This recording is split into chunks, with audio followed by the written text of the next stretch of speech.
Assam north ইষ্টৰ pedal মাৰি মাৰি সমষ্টি পৰ্যবেক্ষণ অনুষ্ঠানলৈ মই সকলোকে স্বাগতম জনাইছোঁ। আৰু ইতিমধ্যে সন্মুখত বিধানসভা নিৰ্বাচন আৰু ইতিমধ্যে ৰাজনৈতিক দলসমূহৰ লগতে সাধাৰণ ৰাইজো এতিয়া সাজু হৈছে নিৰ্বাচনলৈ। কিন্তু বিগত যি কাৰ্যকাল, বিগত যি বিধানসভা নিৰ্বাচন অনুষ্ঠিত হৈছিলে, সেই নিৰ্বাচনত জয়ী হৈ জনপ্ৰতিনিধিসকলে কি কাম কৰিলে, ৰাইজে কি সুবিধা পালে, সেই কথা জানিবৰ বাবে আজি মই বিশ্বনাথ বিধানসভা সমষ্টিত পেডেল মাৰি মাৰি এয়া পৰ্যবেক্ষণ কাৰ্যসূচী আৰম্ভ কৰিছোঁ। আৰু এতিয়া বিশ্বনাথ বিধানসভা সমষ্টিৰ বিভিন্ন গাঁওসমূহলৈ আমি এনেদৰে পেডেল মাৰি মাৰি যাত্ৰা আৰম্ভ কৰিম।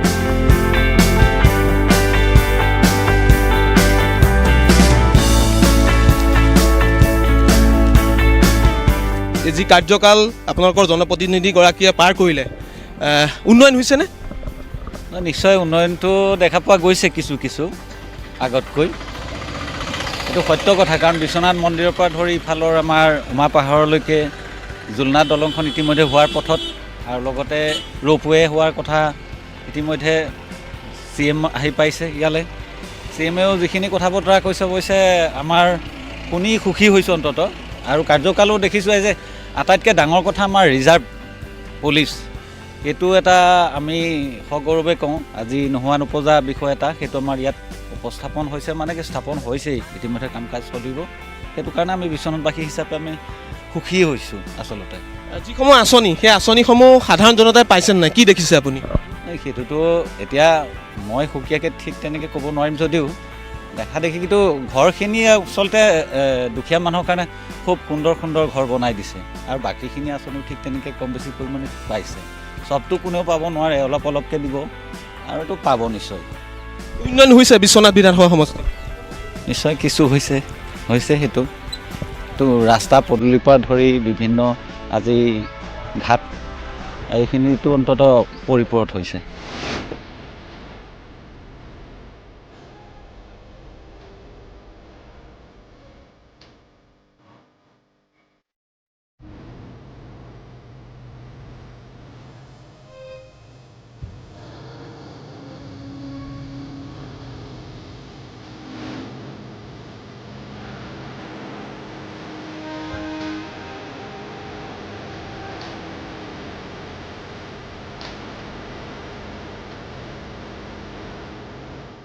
পাঁচটা বছৰ সম্পূৰ্ণ প্ৰায় হ'বই। জনপ্ৰতিনিধিগৰাকীয়ে আপোনালোকৰ কিবা উন্নয়ন কৰিব পাৰিলেনে? কি দেখিছে আপোনালোকে? উন্নয়নটো আপোনাৰ প্ৰায় ভালে ঠিকেই কৰিছে। আমি দেখা মানে আমাৰ উন্নয়নটো আপোনাৰ বিজেপি চৰকাৰে যি কৰিছে চব ঠিকেই কৰিছে, ৰাইজৰ কাৰণে কৰিছে, ৰাইজৰ কাৰণে মাত মাতি কৈছে, আমি ভাল পাইছোঁ। বিশ্বনাথ সমষ্টিত উন্নয়ন হৈছে নাই? উন্নয়ন হৈছে, উন্নত হোৱাটো আপোনাৰ বহুতে প্ৰায় হৈছে, নোহোৱা বুলি নকওঁ। কি দেখিছে, কি উন্নয়ন দেখিছে? আপোনাৰ উন্নয়নটো আপোনাৰ ৰাস্তা পদূলি চব প্ৰায় ভাল মোটামুটিয়ে দেখিছোঁ। আপোনাৰ এই আমাৰ ওচৰত আপোনাৰ এইটো দেখিছে পঞ্চায়তৰ হয়, আপোনাৰ বাটচৰাটো এইটো বিজেপি চৰকাৰৰ আণ্ডাৰত হৈছে, সেইবিলাক চাই পেলানি ভাল পাইছোঁ। বাকী যিসমূহ আঁচনি ধৰক যুৱকৰ কাৰণে বহু আঁচনি লৈছে, স্বয়ং আঁচনি লৈছে, মহিলাসকলৰ কাৰণেও আঁচনি লৈছে, সেই আঁচনিবিলাক মানে হিতাধিকাৰীয়ে পাইছে নাই? যোনে পাব লাগে তেওঁলোকে পাইছে নাই? তেনেকুৱা চাবলৈ গ'লে আপোনাৰ প্ৰায় পাইছেও, কিছুমানে নাই পোৱাও, সেইটোৱে আৰু মানে পোৱাবিলাকে পাইছে, কিছুমানে ধৰ পোৱা নাইকিয়া, সেইটোৱে অলপ মানে অসুবিধা হৈছে। আপোনাৰ যোনবিলাকে নিবনুৱা যুৱক আছে, সিহঁত পাব লাগে, সিহঁতি মানে প্ৰায় আপোনাৰ 100ৰ ভিতৰত 20%হে পাইছে, বাকী 80%ে পোৱা নাই। কোনে পাইছে তেতিয়াহ'লে? সেইটো কোনে পাইছে, আপোনাৰ লিডাৰশ্বিপ যোন আছে সিহঁতক সুধিলে প্ৰায় ভাল হ'ব নেকি।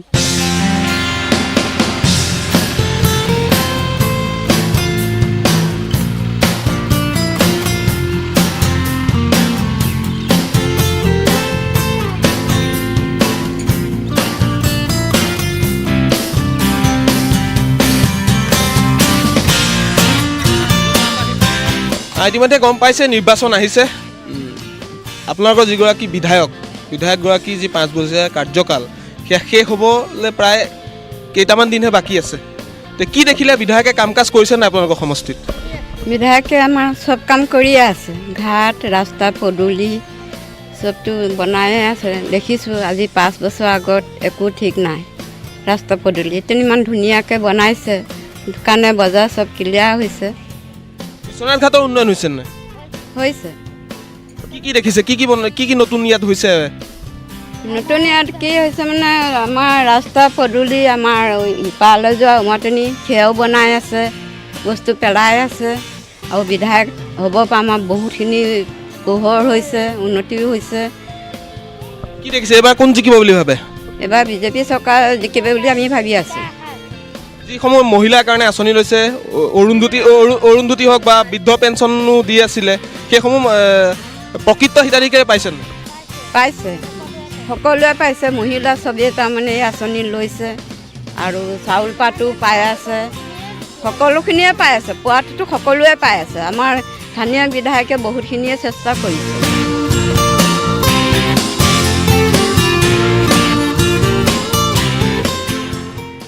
ইলেকশ্যন আহি আছে গম পাইছে, আপোনালোকৰ বৰ্তমানৰ বিধায়ক প্ৰমোদ বৰঠাকুৰে কাম কৰিছে নাই আপোনালোকৰ সমষ্টিত? মই এই বিষয়ে নাজানিম, কাৰণ মই কাম দেখা নাই বাৰু। এতিয়ালৈকে আমি একো পোৱা নাই, এতিয়া কি কাম দেখিছোঁ বুলি ক'ম? একো পোৱা নাই? নাই পোৱা। আকৌ এইফালে গাঁৱৰ ৰাস্তা এটা আছে, ধুনীয়া শিলগুটি এসোপা পেলাই থৈছে, যাব নোৱাৰোঁ, সেয়াই কাম দেখিছোঁ আৰু। বাকী যিসমূহ আঁচনি, বিভিন্ন ধৰণৰ আঁচনি চৰকাৰে গ্ৰহণ কৰিছে, পাইছে নাই কিবা কিবি? মই পোৱা নাই একো। ঘৰৰ মাইকী মানুহে পাইছে অৰুণোদয় কিবা কিনি, এয়া পাইছে এবাৰ দুবাৰ কি, কিন্তু মই পোৱা নাই একো। চাউল, ফ্ৰী চাউল দি আছে যে? ফ্ৰী চাউল পাইছোঁ। কাম দেখিছে, খালি কাম দেখা নাই নেকি আপুনি? কাম দেখা নাই।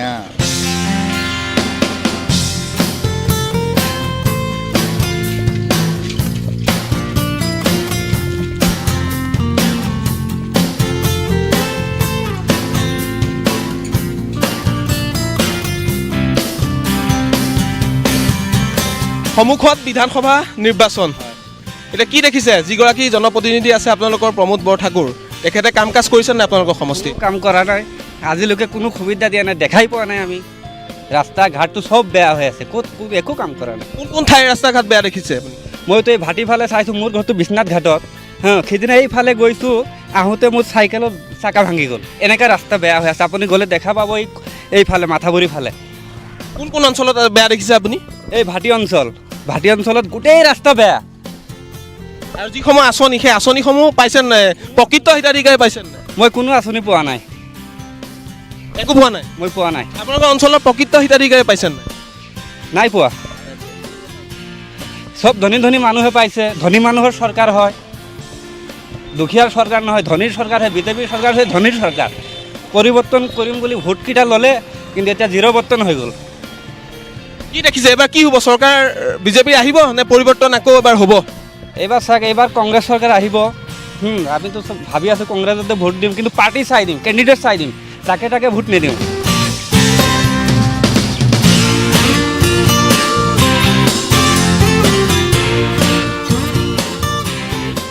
ইলেকশ্যন আহি পালেহি, 5টা বছৰ আপোনালোকৰ বিধায়কগৰাকী সম্পূৰ্ণ হওঁ কি দেখিলে? কি কাম কৰিলে বিধায়কগৰাকীয়ে? কি কাম কৰিছে? কেনেকুৱা পালে বিধায়কগৰাকীক?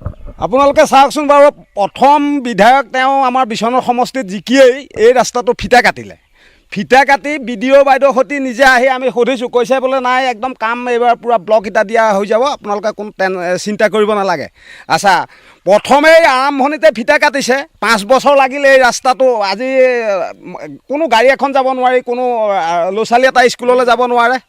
ভিৰগাঁও বোলে তেওঁ কৈছিলে যে ৰাস্তাৰ কাৰণে তোমালোকে টেনশ্যন ল'ব নালাগে, মোক জিকাই দিছা যেতিয়া, মই এতিয়া বিজেপি চৰকাৰে আমি কেনেকৈ কাম কৰিম আপোনালোকে চাওক।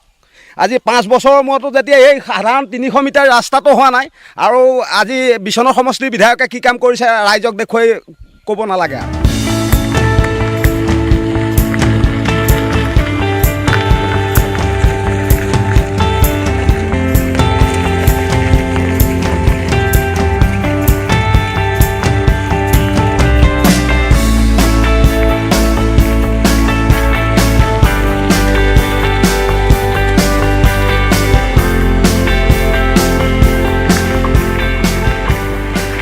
নিৰ্বাচন ইতিমধ্যে চমু চাপি আহিছে, যিগৰাকী জনপ্ৰতিনিধিগৰাকী আপোনালোকৰ অঞ্চলত কেনেধৰণৰ কাম কৰা আপোনালোকে দেখিবলৈ পাইছে? চাওক, আমাৰ অঞ্চল বুলি ক'লে প্ৰথমতে মই নিজৰ ৰাস্তাটোৱে বুজোঁ। এই ৰাস্তাটোৰ পাছত আপুনি চাওক, বিধায়কে খোদ নিজে ইয়াত উদ্বোধন কৰি থৈ গৈছে। উদ্বোধন কৰি যোৱাৰ পিছত আজি এতিয়া আকৌ ইলেকশ্যন পালেহি। এতিয়া কোনো ধৰণৰ এতিয়া আমাৰ ৰাস্তাটো নহ'ল। আমাৰ দুজনমান যুৱকক তেওঁ নিজে কমিটি বনাই থৈ গ'ল। এতিয়া আমি অলপ শিলগুটি কিবা পেলালোঁ, কিন্তু সেয়া পইচা আমি নাপালোঁ। ইয়াৰ বহুত প্ৰচেছ, মানে তেওঁলোকে যিটো কথা কয় যে আপোনালোকে এখন কমিটি গঠন কৰি লওক আৰু কাম কৰক, পইচা পাব। যেতিয়া আমি পইচা খবৰ কৰোঁ তেতিয়া অনেকখিনি কথা কয় যে ভেণ্টৰ একাউণ্টতে সোমাব, আকৌ ভেণ্টৰ একাউণ্টত নোসোমায়, আকৌ ভেণ্টৰ আমাৰ লগত নিজে যোগাযোগ কৰে। অলপ মানে কয় আৰু দম দিয়া নিচিনাকৈ কয় যে আমি যদি মই কামটো কৰোঁ তেতিয়া হ'ব আৰু তোমালোকে লাগি থাকিলে নহ'ব, এনেকুৱা ধৰণৰ কথা। গতিকে অত্যন্ত দুখ পাইছোঁ, হৈ নুঠিলে অত্যন্ত দুখো পাইছোঁ, কাৰণ নিজৰ সন্মুখত আমাক বহুতে মানে হাঁহেও। মোৰ ভাইটি বন্ধু এজনৰ বিয়াত আপুনি কি কওঁ, আমি নিজে পকেটৰ পইচা খৰচ কৰি শিলগুটি সিঁচি লৈ বিয়া পাতিছোঁ, নহ'লে তাক বিয়া খাবলৈ মানুহ আহিব নোৱাৰা অৱস্থা, তেনেকুৱা এটা অৱস্থা।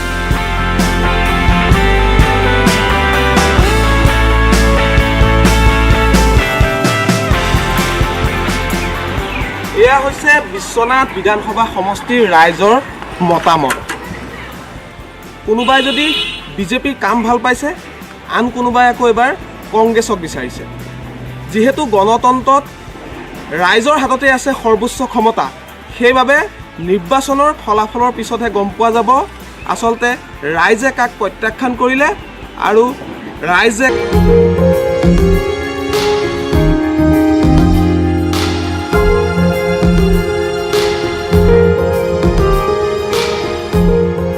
ৰাজ্যত এতিয়া কেৱল নিৰ্বাচনী গৰম বতাহ, সমষ্টিয়ে ৰাইজৰ মাজত চলিছে নিৰ্বাচনী আলোচনা। আমাৰ বিশেষ অনুষ্ঠান পেডেল মাৰি মাৰিলৈ আপোনালোকক স্বাগতম জনাইছোঁ। আজি আমি ভ্ৰমণ কৰিম বিহালী সমষ্টি, কিয়নো বিহালী সমষ্টি হৈছে অসম চৰকাৰৰ মন্ত্ৰী ৰঞ্জিত দত্তৰ সমষ্টি। আৰু 5টা বছৰত বিহালী সমষ্টিৰ ৰাইজে কি পালে বা কি পাবলৈ বাকী থাকিল, উন্নয়নৰ দিশত বিহালী সমষ্টি কিমান দূৰ আগুৱাই গ'ল, তাক জানিবলৈ আজি আমি চেষ্টা কৰিম। আমি যাম সাধাৰণ ভোটাৰ ৰাইজৰ কাষলৈ। ব'লক তেন্তে যাত্ৰা আৰম্ভ কৰোঁ বিহালী সমষ্টিৰ বিভিন্ন গাঁওসমূহলৈ।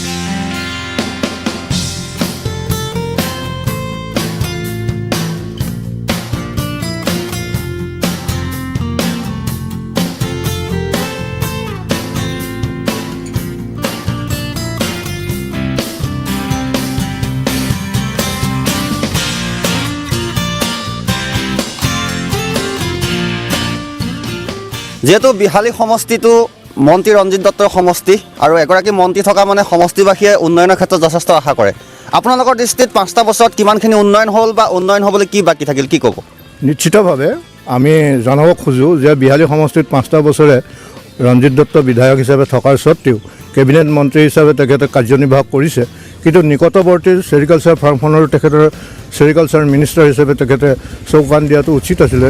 এই ক্ষেত্ৰত তেখেতে একেবাৰে অপাৰগ হৈ পৰিছে আৰু উন্নয়নৰ ক্ষেত্ৰতো তেখেতে মানে পিছহুহুকা দি পেলাই এই অঞ্চলৰ উন্নয়নৰ ক্ষেত্ৰত যথেষ্ট ক্ষতি কৰি আহিছে। উন্নয়ন মুঠেই হোৱা নাই, সেই সম্পৰ্কে আমাৰ সমূহ ৰাইজ জ্ঞাত। মন্ত্ৰী হিচাপে যিখিনি উন্নয়ন হ'ব লাগিছিল এটা সমষ্টিত, সেইখিনি আপোনালোকে দেখা নাই। মন্ত্ৰী হিচাপে আমি ভাবিছিলোঁ জয় জয় ময় হ'ব এই বিহালী সমষ্টিটো, কিন্তু বিহালী সমষ্টিৰ কেইটামান ৰাস্তাৰ বাদে অন্য কাম হোৱা কোনো নিদৰ্শন নাই। কওকচোন, যিহেতু বিহালী সমষ্টিটো এটা ৰাজ্যৰ ভিতৰতে অতি গুৰুত্বপূৰ্ণ সমষ্টি, এগৰাকী মন্ত্ৰী আছে ৰঞ্জিত দত্ত, আৰু ৰাইজে যথেষ্ট আশা কৰে। যোৱা 5টা বছৰত কিমানখিনি আপোনালোকৰ দৃষ্টিত বিহালী সমষ্টি উন্নয়ন হ'ল, কি ক'ব? আমি বহুত আশা আৰু প্ৰতীক্ষাৰ মাজত এজন কেবিনেট মন্ত্ৰী পাইছিলোঁ, যিজনক লৈ আমি বিহালীবাসীয়ে বহুত আশা কৰিছিলোঁ, কিন্তু তেখেতে আমি ভবা মতে একো কামেই কৰিব নোৱাৰিলে। তেখেতে স্বাস্থ্যত বিফল হ'ল, শিক্ষাত বিফল হ'ল, আৰু আমাৰ খোৱা পানীত আমাৰ এইখনত খোৱা পানীৰ অৱস্থা বহুত বেয়া। আৰু মানে এজন শিক্ষিত যুৱকক আজি তাৰিখলৈকে তেওঁ কেবিনেট পৰ্যায়ৰ মন্ত্ৰী থাকিও এটা চাকৰি দিব নোৱাৰিলে, সেইফালৰ পৰা বিফল হ'ল। তেখেতে কিছু সৰু সুৰা আনুষংগিক কিছুমান কাম কৰিছে, নাই কৰা বুলি আমি নকওঁ, কিন্তু তেখেতে যিখিনি গুৰুত্বপূৰ্ণ মানে শিক্ষা, স্বাস্থ্য, আজি পশুধনৰ ওপৰতে চিকিৎসা, পশুধন মানে আজি আমাৰ এজন ডক্তৰ নাই। আমি মানে এতিয়া চৰকাৰী নথি পত্ৰ নোহোৱা এজন ডক্তৰে আমাৰ ইয়াত মানে এই পশু চিকিৎসা কৰি আছে। তেখেতৰ আপোনাৰ দৃষ্টিত উন্নয়ন একেবাৰে হোৱা নাই? আমি উন্নয়ন কিন্তু দেখা নাই। উন্নয়ন এনেই ৰাস্তা পদূলি যিটো আমাৰ প্ৰাপ্য সেইটো আমাৰ হ'ব লাগিব, কিন্তু আমি চাকৰি বা শিক্ষা, স্বাস্থ্য আমি এইখিনিত আমি কিন্তু উন্নয়ন আমি নেদেখিলোঁ তেখেতৰ। এইবাৰ যিহেতু নিৰ্বাচন আহি আছে এতিয়া, কেনেকুৱা হোৱাটো বিচাৰে? মন্ত্ৰী ৰঞ্জিত দত্ত প্ৰাৰ্থিত্ব পোৱাটো বিচাৰে নে কিবা নতুন মুখৰ এইবাৰ আশা কৰিছে আপোনালোকে? নাই, আমিতো তেখেতক এইবাৰ কোনো কাৰণতে আমি নিবিচাৰোঁ, কাৰণ আমাক এজন শিক্ষিত মন্ত্ৰী লাগে, যিজন মন্ত্ৰীয়ে কিছুমান সৰু সুৰা কথাত তেওঁ গুৰুত্ব দিয়ে, কিন্তু ডাঙৰ ডাঙৰ সমস্যাবিলাক তেখেতে গুৰুত্ব নিদিয়ে। গতিকে আমি এজন শিক্ষিত বিধায়ক, আমি যি পাৰ্টীয়ে নহওক আমি কোনো দলক ছাপোৰ্ট নকৰোঁ। এইবাৰ আমি তেখেতক তেখেতৰ পৰিত্ৰাণটো বিচাৰোঁ। আমি এজন ভাল এতিয়া বৰ্তমান শিক্ষিত যুৱকবিলাকক যোনে সংস্থাপন দিব পাৰিব, যে খুব শিক্ষিত এজন বিধায়ক আমি ইয়াতে বিচাৰিছোঁ। যিহেতু বিহালী সমষ্টিটো মন্ত্ৰী ৰঞ্জিত দত্তৰ সমষ্টি, আৰু আপোনালোকে বিহালী সমষ্টিবাসী হিচাপে মন্ত্ৰীগৰাকীৰ পৰা আশা কৰা মতে আপোনালোকে ফল পাইছেনে, বা সন্তুষ্টনে বিধায়কৰ কাম কাজত, বা কিমানখিনি উন্নয়ন হ'ল আপোনালোকৰ সমষ্টিত, কি ক'ব? আমাৰ সমষ্টিত বহুতখিনি ৰাস্তা পদূলি সহায় কৰিছে। তাৰোপৰি বানৰ কাম চলি আছে, বানৰ কামো প্ৰায় শেষেই হ'ল, আৰু তেওঁৱেই যিখিনি সহায় কৰি আছে আৰু পিছলৈও সেইখিনি সহায় আৰু ইয়াতকৈ বেছি সহায় কৰিব বুলি মই ভাবোঁ। কাম হৈছে, উন্নতি হৈছে, বহুতখিনি উন্নতি হৈছে। তাৰপৰা দুখীয়া ৰাইজক বহুতখিনি সহায় কৰিছে। সেই সহায় মতে তেওঁলোক তেওঁৱেই ভৱিষ্যতেও তেওঁকে থাকিব বুলি আশা কৰোঁ। আপোনালোক দৰিদ্ৰ সীমা ৰেখাৰ তলত বসবাস কৰা মানুহ হিচাপে আপোনালোকে সুবিধা লাভ কৰিছে? বহুতখিনি লাভ কৰিছোঁ তেওঁৰ হেৰিয়াত, আশীৰ্বাদতে। আমি এনেদৰে আজি বিহালী সমষ্টিৰ প্ৰান্তে প্ৰান্তে ঘূৰি ফুৰিছোঁ আৰু ৰাইজৰ মনৰ ভাৱ জানিবলৈ চেষ্টা কৰি আছোঁ, আচলতে কিমান উন্নয়ন হৈছে, কিমান নাই হোৱা। আৰু এগৰাকী দাদা পাইছোঁ। দাদা অকণমান ৰ'ব, কওকচোন, যিহেতু আজি আপোনালোকৰ সমষ্টিত আমি আহিছোঁ নিউজ 18 অসম নৰ্থ ইষ্টৰ তৰফৰ পৰা, আৰু জানিবলৈ চেষ্টা কৰিছোঁ আপোনালোকৰ পৰা যোৱা 5 বছৰত মন্ত্ৰী ৰঞ্জিত দত্তৰ দিনত কিমানখিনি উন্নয়ন হ'ল, বা আপোনালোকৰ দৃষ্টিত কি উন্নয়ন হ'বলৈ বাকী থাকিল? বহুত উন্নয়ন হৈছে, উন্নয়নৰ বিকাশ ঘটিছে ইয়াত, বুজিছানে? আপুনি ৰাস্তা পদূলিয়ে কওক, অৰুণোদয় আঁচনিয়ে কওক, লকডাউনত গোটেই ৰঞ্জিত দত্তই আমাৰ ঘৰে ঘৰে আহি পেলাই খবৰ লৈছে। যিমানখিনি উন্নয়ন মই ভাবোঁ জালুকবাৰীত হৈছে, তাতকৈ বেছি উন্নয়ন হৈছে ইয়াত। হাতী আহিলে কওক, আপুনি ঝাটকা তাৰে কওক, এতিয়া আপোনাৰ পথাৰত পাম্পিং ছেটেই কওক, ঘৰ কওক। যদি ইমানখিনি উন্নয়নে হৈছে, তেন্তে বহু কিন্তু এতিয়া মুকলিকৈ বিজেপিৰ পৰা টিকেট বিচাৰি ওলাই আহিছে, কি বুলি ভাবে? ওলাই অহাটো গণতান্ত্ৰিক অধিকাৰ আছে, চবেই ওলাই আহিব পাৰে, ময়ো টিকেট বিচাৰিব পাৰোঁ কালি। ওলাই অহাটো সাধাৰণ কথা, কিন্তু আমি পাৰ্টি হিচাপে, বিজেপি পাৰ্টি হিচাপে আমি ৰঞ্জিত দত্তকে ছাপোৰ্ট কৰিম। বিহালী সমষ্টিৰ মন্ত্ৰী ৰঞ্জিত দত্তৰ সমষ্টি 5টা বছৰত আপোনালোক সাধাৰণ ভোটাৰ হিচাপে কি পালে বা কি নাপালে, কি উন্নয়ন হ'ব লাগিছিল বা কি উন্নয়ন নহ'ল, কি বাকী ৰৈ গ'ল, কি ক'ব? আমাৰ বিহালী সমষ্টিত বিশেষকৈ ৰঞ্জিত দত্তৰ নেতৃত্বত যিমানখিনি হ'বলগীয়া হৈছে আছে, বহুত হৈছে। ৰাস্তা ঘাট পদূলি, তাৰপিছত বিশেষকৈ আমাৰ খোৱা পানী, ঘৰ, এইবিলাক বিভিন্ন ধৰণৰ আঁচনি ইয়াত কোনেও পাবলগীয়া নোহোৱাকৈ থকা নাই, প্ৰতিজনেই পাইছে। কল্পতৰু আঁচনি পাইছে, তাৰপিছত ৰাস্তা ঘাট পাইছে, বিনামূলীয়া চাউল পাইছে বিজেপি চৰকাৰ দিনত। গতিকে আমাৰ ইয়াত যিমান হ'বলগীয়া আছে তাতকৈ আমাৰ দুগুণ বেছি হৈছে, থাকি গৈছে কিছুমান, হয়তো ক'ৰবাত দুই এটা কোনোতে থাকি গৈছে। গতিকে সকলো যে সম্ভৱ নহয় 5 বছৰত কৰি শেষ কৰিবলৈ, গতিকে আৰু এবাৰ যদি সুযোগ দিয়ে আমাৰ ৰাইজে, বিহালী ৰাইজে, গতিকে আমাৰ ইয়াত 100ৰ ভিতৰত 100% আমাৰ ইয়াত কাম হ'ব বুলি আমি আশা